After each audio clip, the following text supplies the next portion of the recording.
You guys have been playing really, really well on the road. Obviously, you get a big win at Cincinnati earlier this week. What do you think has been the biggest key to your guys' success going on the road this season? Because that's obviously a big key in having success in the league. Our guys have done a good job in terms of preparation and practice, having defensive habits that we attempt to build every day and trying to carry those on the road, to pressure the basketball and be the aggressor. When those have showed up for us, we've done okay. So when you look at some of those games on the road, how we started those games, how we came out defensively and set the tone, that put us in a good position to have a chance. And then our guys carried out that job, throughout the course of time. So I don't, whether it's home or road, we're going to need to be the defense going to need to set the tone for us, and we need to keep our focus on doing that every single day in practice and hoping that it carries forward. Looking ahead to Texas Tech, obviously Coach McCaslin's in his first season. He's had a ton of success there. What have you seen from that program and this team this season to kind of allow them to hit the ground running under a first-year head coach? Yeah, I've known Coach McCaslin 20 years. He's a tremendous coach. He's had success everywhere he's been. Doesn't matter if it was Midland, college, Division II, assistant at Baylor, North Texas, now at Tech. So he's a really good coach. He's got a great plan. He's an extremely hard worker, high character guy, and he's put his plan in place right away, and his guys have bought into that. So I think he's done a really good job at getting guys to play to their strengths, buying into a system and style of play, playing for one another. And, as we saw earlier this week, they've got a lot of confidence. They're playing at a really high level right now, so we're going to need to be at our best come Saturday. Rob had one of his better defensive games on Tuesday. What is it you've always talked about his toughness on the court, but to have the mental toughness to know that he can bounce back from maybe not having a ton of points in Big 12 play or rebounds in general? Yeah, I think Rob controlled what he can, right? So he got the first offensive rebound of the game, finished the play. He got on the second possession, he got an offensive rebound, led to points. He ran the floor. I remember a play, it was probably 3 minutes into the game, finished a left-handed layup. So it's him controlling the energy, the effort, the mentality, and the mindset that he can, and then the game tends to go his way, whether that's offensively or defensively. I think particularly on offense, he's done a great job lately of being patient when he's caught the ball and reading the defense and making plays for his teammates. And we've got all the confidence in the world that, again, he was 6 of 7 for the floor, that, he's going to finish shots that he puts the time in on every day. So just great to see him playing at a high level. He's a huge part of our team. He's been a huge part of our program for 3 years, and just really proud of him. I have a lot of gratitude towards him.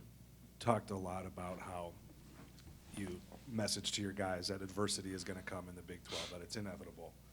The last couple of years, we've seen you guys, have a couple of 2, 3, 4-game losing streaks in the Big 12. Yeah. You've been able to avoid that this year. Why? Well, it's still early, so we're just going to take it one day at a time. We know that adversity is always coming in this league, whether it's in a possession, in a sequence, in a half, in a game. The other teams and coaches are all so good, and I think that's inevitable, and everybody sees it.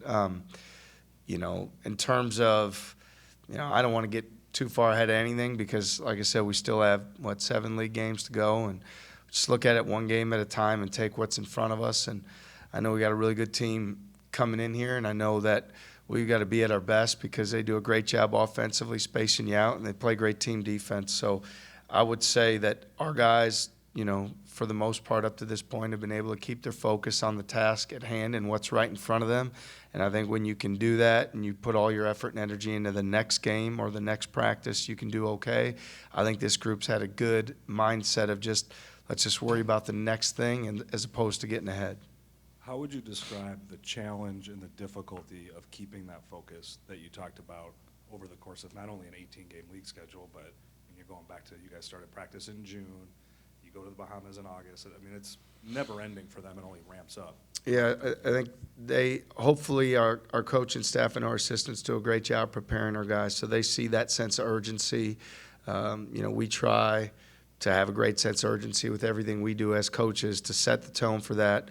I think it takes a lot of leadership. It takes guys like Taman or TK and Rob who've been here and been part of the wins, been part of the, the pride that they have in our program.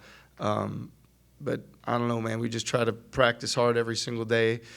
You want to hopefully stay as healthy as you can. Certainly we've had, with Hassan, he was out a little bit, but you just got to stay humble. You got to stay hungry. Just take it one day at a time and, put yourself in the best position you can.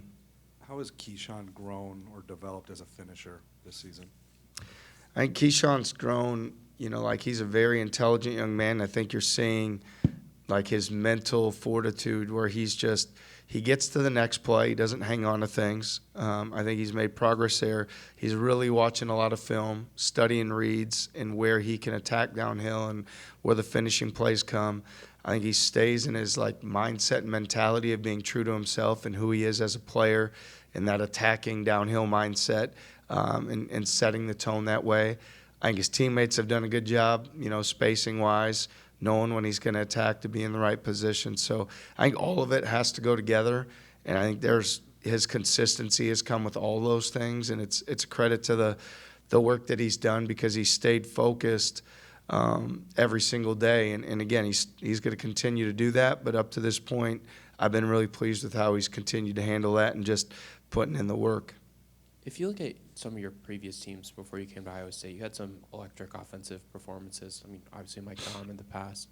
You came to Iowa State, you kind of flipped your programs, I guess, what they're known for in a way with how good you guys are defensively.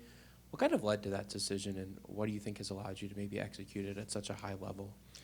I think with every program or team, I think as a coach, you've got to look at the personnel you have and try to devise the best way to win for that team, that program, that group of young men.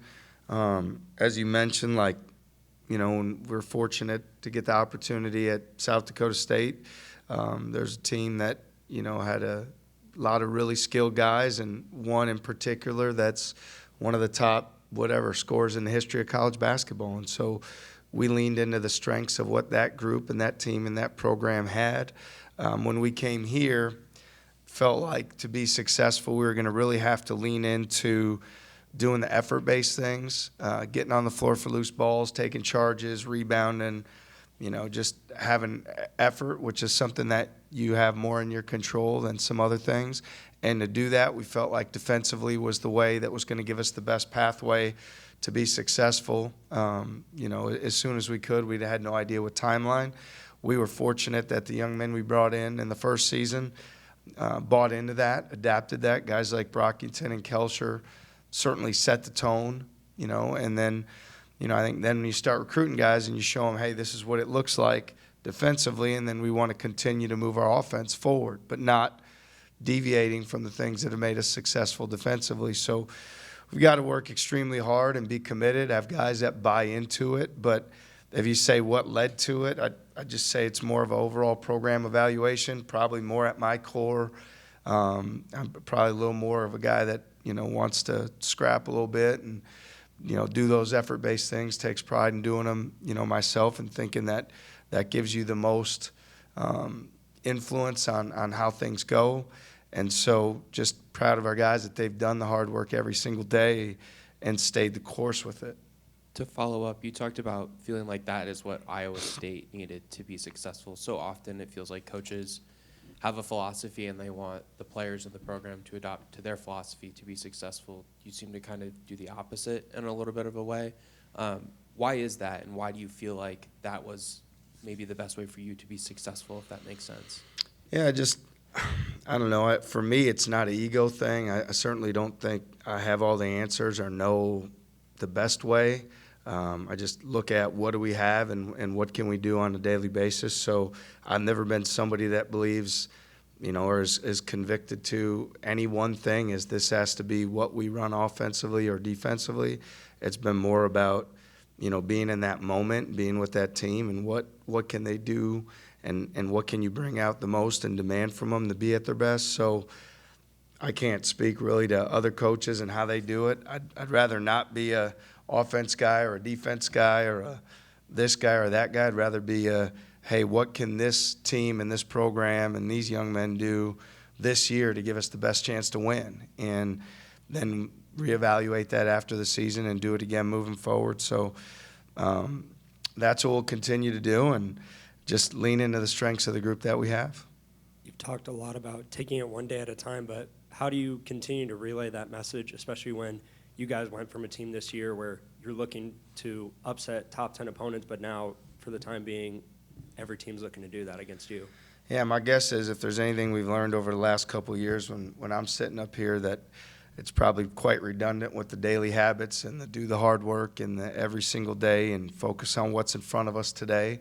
And so hopefully the more that those things are not only said but lived, that becomes the mindset, those become the habits, and that becomes the reality, that our guys adopt that and live in that space, as opposed to social media and all these other things that try to create distractions that get in the way of that focus. So just, I think guys have had some success by keeping their focus on what's in front of them.